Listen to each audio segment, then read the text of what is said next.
Assalamualaikum warahmatullahi wabarakatuh. Bismillahirrahmanirrahim. Alhamdulillahirabbil alamin. Wassalatu wassalamu ala asyrafil mursalin wa ala alihi wa ashabihi al-faizina bi ridwan wa ba'd. Fa asyhadu an la ilaha illallah wahdahu la syarika lah wa asyhadu anna sayyidina wa nabiyyana wa habibana Muhammadan sallallahu alaihi wasallam abduhu wa rasuluhu. Bismillahirrahmanirrahim. La yadurru ma'a ismihi syai'un fil ardi wa la fis samaa'i was-sami'ul 'aliim. Bismillahirrahmanirrahim. La yadurru ma'a ismihi syai'un fil ardi wa la fis samaa'i was-sami'ul 'aliim. Bismillahirrahmanirrahim. La yadurru ma'a ismihi syai'un fil ardi wa la fis samaa'i was-sami'ul 'aliim. അഭിവന്ദനായ ഈ പരിപാടിയുടെ സുഹൃതം പ്രിയപ്പെട്ട തങ്ങളവர்களെ, നമ്മുടെ സ്നേഹസമ്പന്നനായ chief guest അഞ്ചുമുക്കിൽ Sahib അവരുടെ, പ്രിയമുള്ള വിദ്യാർത്ഥികളെ, ആദരണീയരായ എൻ്റെ ബഹുമാനമുള്ള സഹപ്രവർത്തകരെ, ഉസ്താദുമാരെ,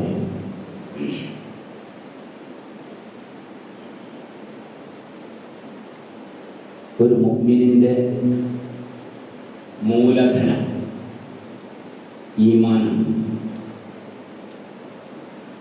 ഒരു സത്യവിശ്വാസിയുടെ ഏറ്റവും വലിയ ക്യാപിറ്റൽ, മൂലധനം ഈമാനാണ്. ഈ ഈമാൻ വെച്ചുകൊണ്ട്, ഈ ഈമാൻ സൂക്ഷിച്ചുകൊണ്ട് ലോകത്തിൻ്റെ കുതിപ്പിനൊപ്പം കുതിപ്പ് നടത്തേണ്ടവനാണ് വിശ്വാസി. അതിനു വേണ്ട മുഴുവൻ അടിസ്ഥാനപരമായ കഴിവുകളും പരിശുദ്ധ ഇസ്ലാം മുഅ്മിനിനെ പഠിപ്പിക്കുന്നുണ്ട്. ഉദാഹരണം, ക്ഷമ, വിശ്വസ്തത. ഇതുവരെ സംരംഭകനും വിശ്വസ്തതയും എന്ന ക്യാപ്ഷനിൽ പ്രിയപ്പെട്ട അഞ്ചുമുക്കിൽ സാഹിബ് സംസാരിക്കുകയായിരുന്നു പേഴ്സണലി എന്നോട്. ഇപ്പോൾ നമ്മളൊരു സംരംഭകത്വം എന്നത് ഇപ്പോൾ വലിയൊരു ട്രെൻഡാണല്ലോ. ബിസിനസ് തുടങ്ങുക എന്നതാണ് വലിയൊരു വിഷയം. സാലറി കിട്ടുക എന്നല്ല, 10 പേർക്ക് എങ്ങനെ സാലറി കൊടുക്കാം എന്നതാണ് ട്രെൻഡ്. വളരെ നല്ലത്. പക്ഷേ ഏതെങ്കിലും 2 റീല് കണ്ട്, ഏതെങ്കിലും 2 വീഡിയോ കണ്ട് ബിസിനസ്സിലേക്ക് കാലെടുത്ത് വെച്ചാൽ, അല്ലെങ്കിൽ എടുത്തു ചാടിയാൽ എന്താണ് സംഭവിക്കുക എന്ന് ഞാൻ പറയേണ്ടതില്ല. ഒരു സംരംഭകന്റെ ഏറ്റവും പ്രധാനപ്പെട്ട ആയുധം എന്ന് പറയുന്നത് ക്ഷമയും വിശ്വസ്തതയും അങ്ങനെ കുറെ കാര്യങ്ങളുമാണ്, മൂല്യങ്ങളാണ്. കണ്ടുമാൻ പ്രശ്നം വരും. ക്ഷമിക്കാനും അതിജയിക്കാനുമുള്ള നൈരന്തര്യ ബോധം, കഴിവ് അയാളിൽ ഉണ്ടായിരിക്കണം. ഇങ്ങനെ കുറേ മൂല്യങ്ങൾ പരിശുദ്ധ ഇസ്ലാം പഠിപ്പിക്കുന്നുണ്ട്. അതുകൊണ്ടാണ് അടിസ്ഥാനപരമായി വേണ്ട സംഗതികളൊക്കെ ലോകത്തിന്റെ കുതിപ്പിനൊപ്പം കുതിപ്പ് നടത്താനുള്ള മുഴുവൻ ആയുധങ്ങളും പരിശുദ്ധ ഇസ്ലാം പഠിപ്പിക്കുന്നുണ്ട്. ഇപ്പോ AI എന്നത് ഏറ്റവും ചർച്ച ചെയ്യപ്പെട്ടുകൊണ്ടിരിക്കുകയാണ്. AI മനുഷ്യന് ഭീഷണിയാകുമോ അല്ലെങ്കിൽ മനുഷ്യന്റെ ജോലി കളയുമോ എന്നൊരു ഭാഗത്ത് മണ്ടൻ ചർച്ച നടന്നുകൊണ്ടിരിക്കുന്നുണ്ട്. അതൊരു വിഡ്ഢി ചർച്ചയാണ്. സത്യത്തിൽ AI, കുറച്ചു മുമ്പ് ഞാനൊരു പരിപാടിയിൽ ഇങ്ങനെ AI കുറിച്ച് സംസാരിച്ചപ്പോ ഒരു കുട്ടി എന്നോട് ചോദിച്ചു, AI ഇങ്ങനെ മനുഷ്യന്റെ പണികളൊക്കെ ഏറ്റെടുത്തു കഴിഞ്ഞാൽ മനുഷ്യൻ എന്ത് ചെയ്യും? ഞാൻ തിരിച്ചു പറഞ്ഞത് മനുഷ്യന്റെ പണി ചെയ്യുമെന്നാണ്. AI മനുഷ്യനെ പഠിപ്പിക്കുന്നത്, മനുഷ്യ, നിന്റെ പണി യന്ത്രങ്ങളുടെ പണിയെടുക്കൽ അല്ല. യന്ത്രങ്ങൾ ചെയ്യേണ്ട പണിയെടുക്കേണ്ടവനല്ല നീ. ഇതാണ് AI മനുഷ്യനെ പഠിപ്പിച്ചുകൊണ്ടിരിക്കുന്നത്. മനുഷ്യ, നീ നിന്റെ പണിയിലേക്ക്, നിന്റെ ഹാലത്തിലേക്ക് മടങ്ങുന്നു. നിന്റെ ഹാലത്തിനെ തിരിച്ചറിയൂ. നീ യന്ത്രമായി മാറരുത് എന്ന് AI മനുഷ്യനെ പഠിപ്പിക്കുകയാണ്. മനുഷ്യന്റെ പണിയിലേക്ക് മടങ്ങാൻ, ഉത്തരവാദിത്തം ലക്ഷ്യബോധത്തിലേക്ക് മടങ്ങാൻ AI മനുഷ്യനെ പഠിപ്പിക്കുകയാണ്. എല്ലാ സംഗതികളും അങ്ങനെയാണ്. മനുഷ്യൻ അങ്ങനെ പോസിറ്റീവായി പഠിക്കാനും ചിന്തിക്കാനും ഉൾക്കൊള്ളാനും ശ്രമിക്കണം. ഇപ്പോ ഡ്രൈവർലെസ് കാർ, നിതിൻ ഗഡ്കരി ഇന്ത്യയിൽ ഡ്രൈവർ ഇല്ലാത്ത കാറിന് അനുവാദം നൽകില്ല എന്നാണ് പറഞ്ഞിട്ടുള്ളത്. അങ്ങനല്ലേ? ഇന്ന് പോലും ഞാൻ അത് ഉറപ്പുവരുത്തി, നെറ്റിൽ സെർച്ച് ചെയ്ത് നിതിൻ ഗഡ്കരി പറഞ്ഞത് ഡ്രൈവർ ഇല്ലാത്ത കാർ ഇന്ത്യയിൽ അനുവദിക്കില്ല എന്നാണ്. ഞാൻ ഖത്തറിൽ ഇപ്പൊ കുറച്ചു മുമ്പ് പോയപ്പോ ഡ്രൈവർ ഇല്ലാത്ത കാറിൽ യാത്ര ചെയ്ത് ഇവിടെ വന്ന് ഡ്രൈവർ ഇല്ലാത്ത കാർ ഈ രാജ്യത്ത് അനുവദിക്കില്ല എന്ന റിപ്പോർട്ട് വായിക്കുമ്പോൾ ഒരു രസമുണ്ട്. മൂപ്പർ പറയുന്ന ന്യായം, മിനിസ്റ്റർ അല്ലെങ്കിൽ അദ്ദേഹം പറയുന്ന ന്യായം 80 ലക്ഷത്തോളം ആളുകൾക്ക് ജോലി നഷ്ടപ്പെടുമെന്നാണ്. ലോകം ആ വാദത്തെ വിഡ്ഢിവാദമായാണ് കാണുന്നത്. കാരണം ഡ്രൈവർ ഇല്ലാത്ത വാഹനത്തെ കുറിച്ച് ശാസ്ത്രം ചിന്തിച്ചത് എന്തുകൊണ്ടാണ്? ഹ്യൂമൻ എറർ മൂലം, മനുഷ്യന്റെ അപാകതകളും അബദ്ധങ്ങളും മൂലം ലോകത്ത് നടക്കുന്ന ആക്സിഡന്റുകൾ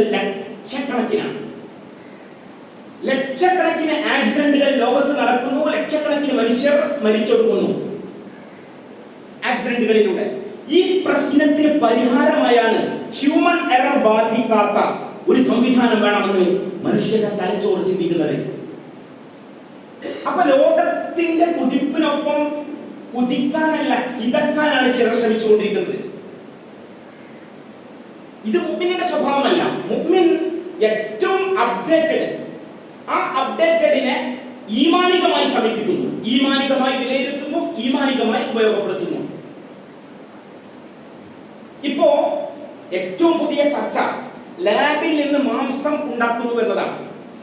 കോഴിമുട്ട മതി കോഴി മാംസം കിട്ടാൻ. യു കെ കോഴിമുട്ടയിൽ നിന്ന് കോഴി മാംസം ഉൽപ്പാദിപ്പിക്കുന്നു. ഐസ്ക്രീം ഉണ്ടാക്കാൻ പാല് വേണ്ട, അന്തരീക്ഷം മതി. കാർബൺ ഡൈ ഓക്സൈഡിൽ നിന്ന് പാൽ ഉൽപ്പന്നങ്ങൾ ഉണ്ടാക്കുന്നു. പുതിയ കണ്ടുപിടുത്തം. ഇതൊക്കെ ചർച്ച ചെയ്യപ്പെട്ടു. കാലിഫോർണിയയിൽ അതിന്റെ തിസിസ് സബ്മിറ്റ് ചെയ്ത് കഴിഞ്ഞു. അത്ര കുതിക്കുകയാണ് ലോകം, ഫാസ്റ്റാണ് ലോകം. ഇതിനൊപ്പം ഞാൻ നീട്ടിപ്പരത്തി പറയാൻ ആഗ്രഹിക്കുന്നില്ല. ഇതിനൊപ്പം ബുദ്ധി കൊണ്ട്, കഴിവ് കൊണ്ട്, ശ്രമങ്ങൾ കൊണ്ട് കുതിക്കേണ്ടവരാണ് വിശ്വാസികൾ. ഇതൊക്കെ പഠിക്കേണ്ടവരും ചിന്തിക്കേണ്ടവരും ഇതൊക്കെ എങ്ങനെ ഉപയോഗപ്പെടുത്തണമെന്ന് ആലോചിക്കേണ്ടവരുമാണ് മനുഷ്യരും ബുദ്ധിയുള്ളവരും വിശ്വാസികളും. ഇപ്പോ ട്രംപിന് അറ്റാക്ക് വന്നു. ഹാർട്ട് അറ്റാക്ക് അല്ല. എന്താ അറ്റാക്ക് വന്നത്? നിങ്ങളത് അറിഞ്ഞിട്ടുണ്ടാവും, കണ്ടിട്ടുണ്ടാവും. മീൻസ് നിങ്ങൾ അതിന്റെ വീഡിയോകൾ ദർശിച്ചിട്ടുണ്ടാകും. നമ്മൾ അങ്ങനൊരു അപകടം വന്നു, അല്ലെങ്കിൽ അദ്ദേഹം ഒന്ന് തല ചെരിച്ചില്ലായിരുന്നുവെങ്കിൽ ചിന്നിച്ചിതറുമായിരുന്നു ട്രംപ്. പക്ഷെ അങ്ങനെ അറ്റാക്ക് വരുമ്പോ നമ്മൾ ശ്രദ്ധിക്കേണ്ട പല പോയിന്റുകളിൽ ഒന്ന്,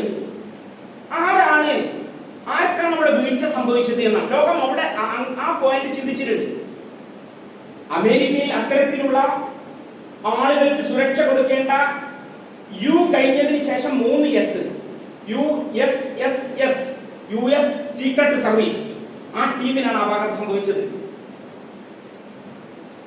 അതിന്റെ മേധാവി, ഡയറക്ടർ രാജിവെച്ചു.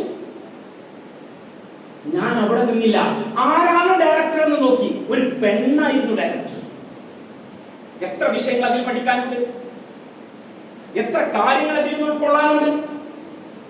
അപ്പോ നമ്മൾ നിരന്തരം കാലത്തിന്റെ ശബ്ദം, കാലത്തിന്റെ ഇടപെടൽ ഉൾക്കൊണ്ട് മുന്നേറിയില്ലെങ്കിൽ പിന്നാക്കം പോകേണ്ടി വരും, തുടച്ചു നീക്കപ്പെടും. ബൗദ്ധികമായ തുടച്ചു നീക്കലാണ് ഏറ്റവും വലിയ പ്രശ്നം.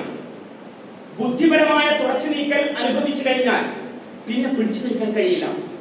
ലോകത്ത് മുസ്ലിമീങ്ങൾ പിടിച്ചു നിന്നത് ബുദ്ധിപരമായ പിടിച്ചു നിൽക്കലാണ്, ഈമാനികമായ പിടിച്ചു നിൽക്കലാണ്, അറിവിന്റെ പിടിച്ചു നിൽക്കലാണ്. അവിടെ നമുക്ക് പുത്തൻ ഉണർവ്, ഊർജം നൽകാൻ ഈ പരിപാടി വേദിയാകട്ടെ. അഭിനന്ദനരായ തങ്ങൾ അവർ തുടങ്ങി തന്ന ഈ പരിപാടി അതിന് വേദിയാകട്ടെ. പ്രിയപ്പെട്ട അഞ്ചുമുക്കിൽ സാഹിബിന്റെ ക്ലാസ് അതിന് ഊർജം പകരട്ടെ എന്ന് പ്രാർത്ഥിച്ചുകൊണ്ട് ആശംസിച്ചുകൊണ്ട് ഞാൻ അവസാനിപ്പിക്കുന്നു. അൽഹംദുലില്ലാഹി റബ്ബിൽ ആലമീൻ. വസ്സലാമു അലൈക്കും വറഹ്മത്തുള്ളാഹി വബറകാതുഹു.